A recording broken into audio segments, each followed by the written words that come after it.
2022 போராட்டத்தின் நினைவுகள் மற்றும் நிலப்பட கண்காட்சி இன்று கொழும்பில் ஜேடிஏ பெரேரா கலைக்கூடத்தில் நடைபெற்றது.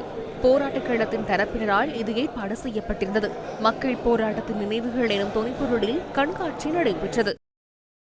இன்று நாங்கள் இதனை ஒழுங்கு செய்திருக்கின்றோம். எனவே நாங்கள் நினைக்கின்றோம் எதிர்வரும் காலங்களில் இந்த போராட்டங்கள் பற்றிய உண்மையான தகவல்கள், அதாவது சில சம்பவங்கள் இருக்கின்றது, சம்பவங்கள் ஒன்றுதான், ஆனால் அதனை மக்கள் காண்கின்ற விதம், பொதுமக்களுடைய அனுபவங்கள் வித்தியாசப்படலாம். எனவே இந்த போராட்டமும் அதே போன்றுதான்.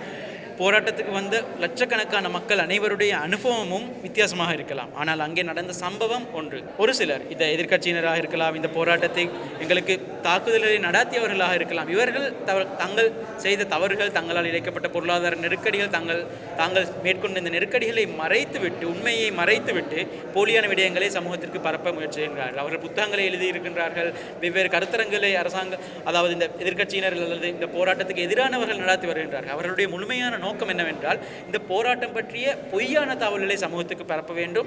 தாங்கள் செய்த தவறான விடயங்கள் அல்லது தாங்கள் பொருளாதார நெருக்கடிக்கு அவர்கள் தான் காரணம். இலங்கை உச்ச நீதிமன்றம் கூட தீர்ப்பளித்திருக்கின்றது பொருளாதார நெருக்கடிக்கு யார் யார் காரணம் என்று. ஆனால் அந்த உண்மைகளை மறைத்துவிட்டு போலியான விடயங்களை சமூகத்திற்கு பரப்ப முயற்சிக்கின்றார்கள். எனவே நாங்கள் இளைஞர்கள், யுவதிகள் சேர்ந்து வாலண்டியராக நாங்கள் இந்த முயற்சியின் நோக்கம் சரியான உண்மை என்னவென்பது வரலாற்றில் பதியப்பட வேண்டும். அதற்கான ஒரு சிறிய முயற்சியாகவே இந்த கண்காட்சி இருக்கின்றது.